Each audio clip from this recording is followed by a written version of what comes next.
Welcome to the Business for Aligned Women podcast. I'm Honey. I'm a coach working primarily with women and specializing in aligned business, personal transformation, and embodiment.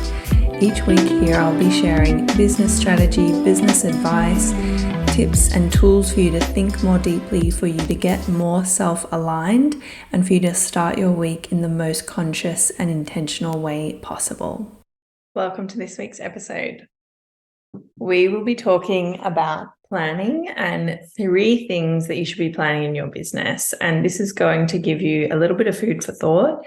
It might be things that you are already planning or you have planned, or it might be things that you never imagined you would plan.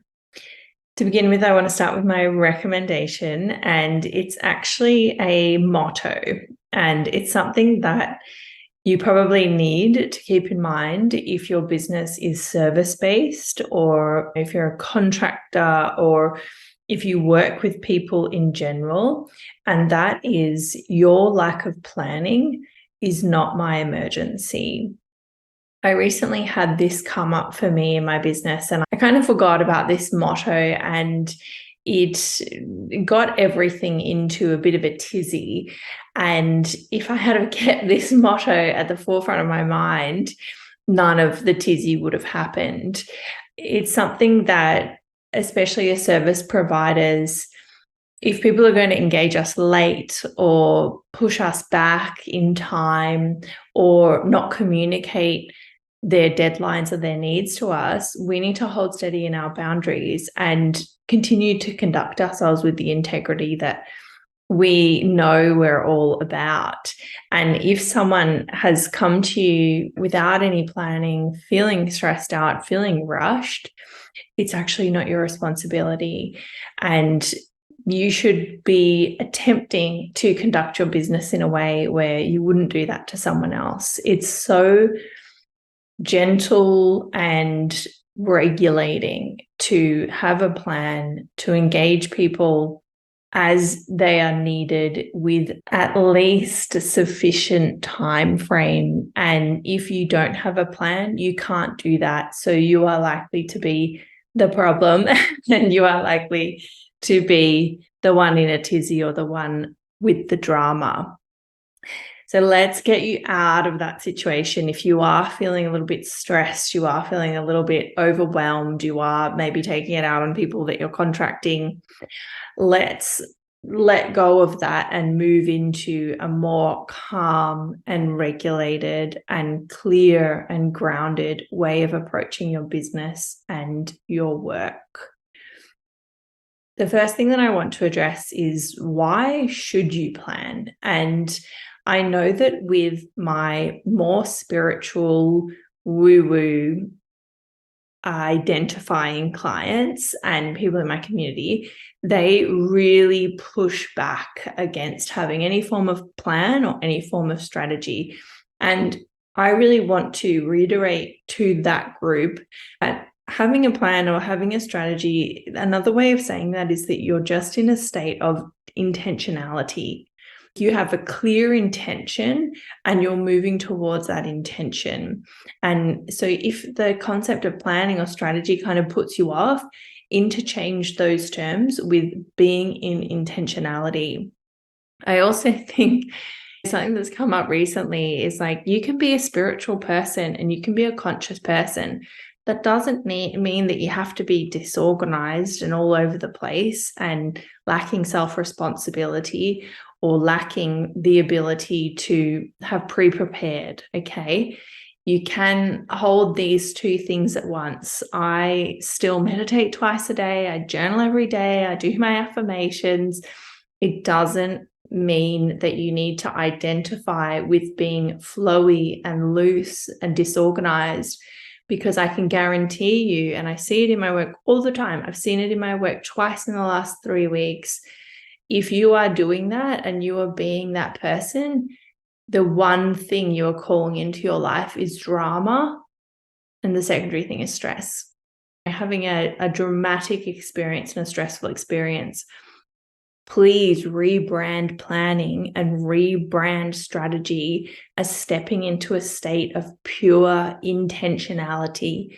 being intentional with your time, your energy, your direction, your focus. And that is going to quell the vast majority of drama and stress that is happening for you in your life. Let's jump into 3 things that you can start considering to approach with much more intentionality. And that probably means having a written plan somewhere. And it might even mean that you have a coach or a mentor or someone who can help you come up with a realistic plan. That's probably the biggest piece of advice before I go into what I'm about to talk about and also into our planning workshop next week. You need to be realistic, and having an unrealistic plan is probably worse than having no plan at all. So let's talk about these 3 things. The first one that you need to be planning, and I'm looking at this from a yearly viewpoint. So I go into my business and I plan 12 months in advance. At the start of the year, or actually the end of the year before, I know exactly what I will be selling in each month of the year following. And if you're running by the seat of the pants, go with the flow girly, that might seem wild to you. I'm telling you, we're almost in September and I have not had to rethink this. I have not got bored. I still have things on my list that I have to do. And time goes so quickly. So if you plan a year in advance, trust me, it's not going to get boring. You're not going to want to abandon that plan, because you will start to realize how long things actually take. And especially if the work that you're doing is creative, things require a lot of time in order to percolate and blossom in the way that they should. So this first thing is your offers. So throughout your year, what are you going to be selling? This could be a service or a product. What are you going to be selling? Do those offers already exist? If not, you need to ideate them. You need to come up with all of your marketing material. You probably need to do some back end, and maybe you actually need to create that product. So for instance, it might be a digital download. You need to actually create that product and upload it so that it can be sold. If it's a mastermind like the one that I'm running in September, I need to sit down and go, well, what are we going to do in week 1, week 2, week 3? What are they going to get out of it? Who is this for? And actually sit down and work all of that stuff out. So we don't just say, in September, I'm going to be running a mastermind. We go, all right, in September, I'm going to be running a mastermind. How much time do I need to create that, to do any kind of admin back end or any kind of tech work on it? And can I do that tech work at the same time as marketing it? How much do I have to have completed before I start marketing it? And when should I start marketing it? And a little bit of advice for you, it's 90 days in advance of actually launching something. I see a lot of women confuse the concept of launching with the concept of hitting publish or hitting post. And I see a lot of women do one singular post on Instagram, static, and call it a launch. And then they wonder why it hasn't made them a lot of money or no one's seen it. And it makes me think of a local business here. I feel really bad for them, so I don't want to talk too much about it, but they're in hospitality and you could just see that the place was always empty and they had done no marketing. And today we drove past and the building is being repossessed. So they haven't made enough money to pay their bills. That business is under now. It's done. They probably have to go bankrupt. And it's exactly the same thing as what so many of the women in my community do. You don't open a restaurant or a pub or whatever and just expect that the seats will be filled. In the same way, you don't open up, say, your naturopathic practice and expect that randomly you will have loyal clients who will book in with you every week from the day that you hit publish on your Instagram profile. That's not how any of this works. understanding how long and how much effort you need to put into marketing and not getting yourself in a tizzy about that, but actually being organized in advance so that you have those months of preparation and those months of actually speaking to it rather than feeling like you need to do everything last minute. The next thing that you need to be planning throughout the year, and maybe you do this broken up into quarters, mid-year and end of year, is your income targets. And I know all my woo-woo girls don't like talking about this either, but even my woo-woo girls come to me and they work with me, and one of the very first things that they say to me when they feel comfortable enough is, I want to be making £170,000. I want to be making $200,000. You cannot get there by osmosis. And if you've come from corporate, you might be really off-put by the concept of having key performance indicators. But at the very least, you need to look at your offers, look at the price of your offers, and find out how many of those offers you would need to sell in order to get to that target. And then you have a goal to hit each month or each quarter. And it's actually really helpful because you might get to quarter 3 and realize, I'm nowhere near my target. I have not sold enough of that offer. And then you can fully rejig your marketing plan, or you can triple the amount that you show up online, or you can start to reach out to previous clients and things like that. But if you don't know that and you don't have that data, what will happen is you'll get to the end of the year and go, oh my God, again, I made 40,000, I made 50,000, I made 100,000. But the goal has always been this far off kind of thing that feels really impenetrable. With any kind of planning or any kind of goals, breaking it up into bite size and realistic chunks is the way to do it. Thirdly, and lastly, a little bit of gentleness for you. You need to be planning around your time off. So even before you look at what am I going to sell this year and when am I going to create those products, when I'm going to launch them, when am I going to market them, you should be plugging in or blocking out your time off. I strongly suggest time off every quarter. I usually do 1 week. If you can do longer, do that.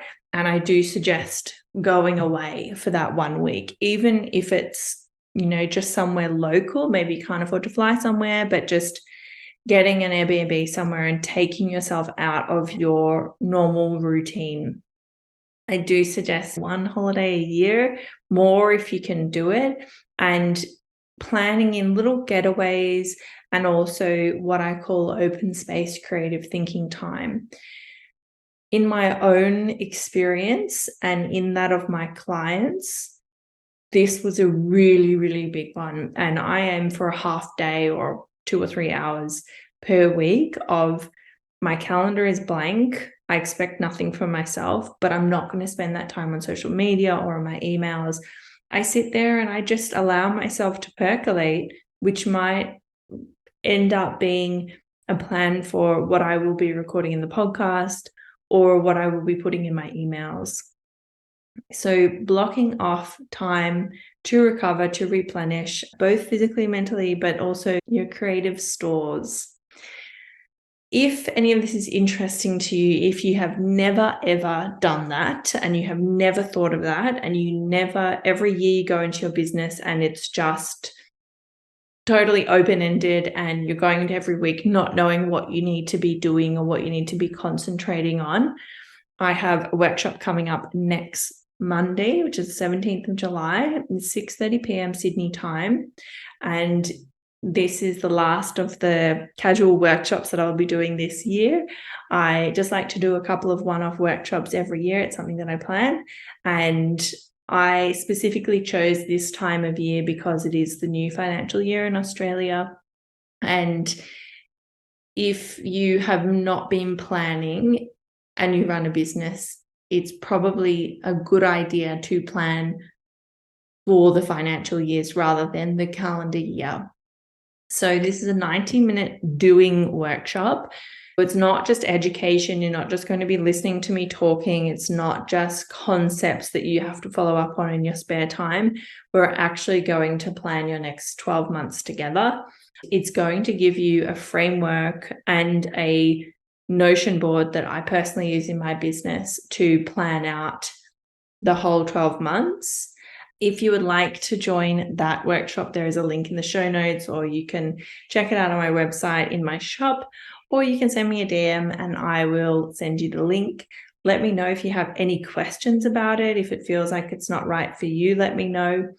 It is something that once you learn how to do it, you can do it yourself then every single year onwards. Thank you for listening. I hope that you feel empowered to allow yourself to be more intentional with your time and your energy, and that you feel more empowered by the concept of planning rather than thinking it's something dry, and that you have the option to come to the workshop next week to find a very realistic and gentle and doable way of planning a realistic year ahead. You can follow me on TikTok at honeybashan.com, and you can follow me on Instagram at honeybashancoaching. I will see you next week.